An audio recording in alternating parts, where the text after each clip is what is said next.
Fabien, bonjour. Bonjour. Alors je pars dans quelques temps au Mexique faire un ultra trail de 180 km. Quelle belle aventure. Alors c'est une étape en ligne qui va nécessiter d'être plutôt pas mal équipé en semi-autonomie. Ça veut dire que je vais avoir toute ma nourriture dans le dos. Et je voulais savoir si tu avais des sacs adéquats qui permettent d'apporter quasiment 8-9 kilos. Est-ce que tu as des sacs pour des longs raids comme ça un petit peu? Aujourd'hui, on a un modèle effectivement, Jean-Pierre, qui permet de porter de lourdes charges pour plusieurs jours, voire même de très longues distances, et de manière très confortable, très ergonomique, presque en oubliant qu'on a un sac à dos et une charge de 10 kg sur le dos. Tu peux nous montrer ça?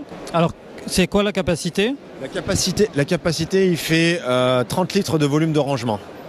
Donc on peut emporter à l'intérieur une poche à eau de 2 litres, un double bidon de 750 millilitres. On peut mettre des flasques avec.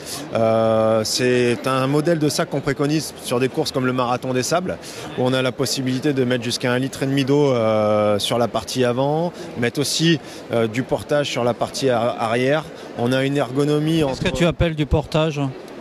C'est des choses en satellite, c'est-à-dire qu'ils sont à l'extérieur du sac? Non, à l'intérieur du sac. Quand on parle de portage, en fait, les sacs que nous avons conçus, ont été développés comme des sortes de gilets, mais dont la configuration a été étudiée pour rendre extrêmement accessibles les choses, sans forcément enlever le sac de son dos pour pouvoir accéder aux choses en fait, dont on a le plus besoin en course. Et puis les choses de confort, où là on a besoin de s'arrêter, qu'on puisse enlever le sac très facilement, l'ouvrir très facilement et y accéder de manière très simple, sans avoir à sortir avec la fatigue toutes ces affaires. Parfois, si on est dans le sable, si on est dans les cailloux, si on est dans un environnement un petit peu difficile et parfois même hostile, avec la pluie, d'avoir ces affaires à la fois au sec. Et ce type... il est étanche? En partie, enfin, il résiste à l'eau. J'aime pas bien ce mot étanche parce que pour pas tromper aussi. Je vois la fermeture éclair, les deux elles sont protégées. Ce sac il est extrêmement innovant parce que c'est le premier sac technique léger dont les coutures ont été thermocollées. On peut rajouter des choses à l'extérieur. Je vois des emplacements, des sangles, ça permet de rajouter par exemple les bâtons. Tout a été étudié. On a la possibilité de mettre des bâtons sur le devant du sac pour pouvoir y accéder facilement sans avoir à se tordre les épaules. Surtout comme c'est un sac volumineux où on a quand même 30 litres de volume de rangement, il est un peu plus gros et un peu plus encombrant. Donc accéder au bâton derrière, c'est un peu plus délicat.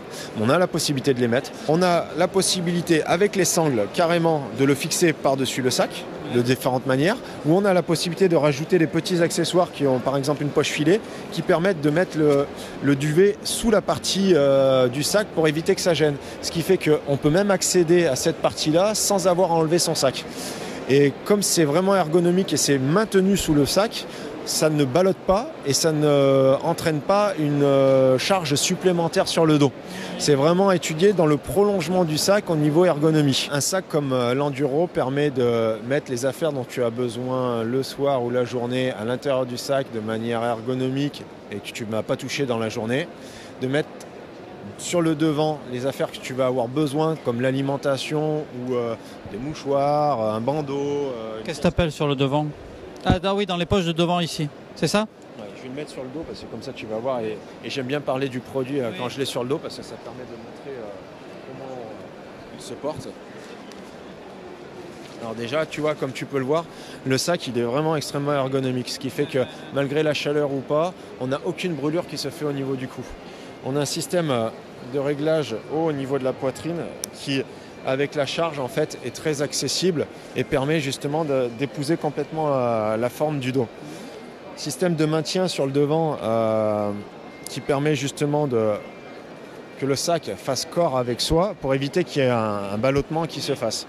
Et quand je dis la partie avant du sac, c'est-à-dire que Oxytis a une particularité, c'est qu'on a beaucoup travaillé l'ergonomie des sacs pour que en fait toutes les parties avant. Donc là on peut mettre 2 bidons, on a des rangements supplémentaires en licra pour mettre de l'alimentation, sont accessibles sans avoir à accéder au sac derrière, ce qui permet d'avoir une répartition de la charge. Par exemple les pâtes de fruits, ouais. Parce que si une ça peut être même des flasques ou toute autre chose. Et puis on a aussi des poches zippées parce qu'on a besoin de fermer des choses. Un téléphone, un appareil photo éventuellement. Même une paire de clés, enfin tout un tas de choses qu'on a besoin de protéger qui sont accessibles devant. Et comme tu peux le voir, on a de la particularité d'avoir des zips en plus qui sont autobloquants. Ça c'est un petit peu la singularité de la marque. Quand tu cours, tu n'aimes pas avoir les choses qui bougent dans tous les sens, qui fassent gling-gling, etc. Et en fait, on a développé des systèmes qui permettent d'éviter déjà quand c'est pas totalement fermé, ta poche elle va pas s'ouvrir, tu risques pas de perdre ton matériel. Et puis quand tu vas courir, comme tu vas passer une semaine avec ton sac à dos sur le dos, tu vas vouloir que ton sac à dos ce soit ton meilleur ami, ton meilleur partenaire et qu'il se fasse complètement oublier. S'il commence à t'agacer parce qu'il y a une sangle qui se balade et qui tape dans le cou, que tu as pendant 24 heures sur 24, que tu as des bruits qui te perturbent, tu ne vas pas prendre de plaisir. Tu vas être focalisé avec la fatigue.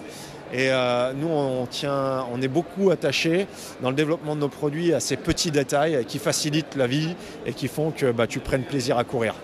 Écoute, je suis séduit. Je pense qu'effectivement, c'est un modèle adéquat à ce genre d'aventure au Mexique. Et puis, 30 litres, j'espère que ça sera suffisant pour la nourriture. Oui. Avec ça, oui, c'est ça. Avec ça, j'ai pas d'excuse. Je pourrais pas dire c'est à cause du sac. Tu n'auras pas au moins de brûlure sur les épaules. Après, ça va les coups de soleil, tes jambes et ton mental. C'est clair. Écoute, merci beaucoup. Et je pense que c'est la partie, de faire confiance. Et puis, moi, je te propose qu'on se rencontre après, si je reviens vivant, et puis on en parle. Okay. Merci beaucoup, Fabien. Merci, Jean-Pierre.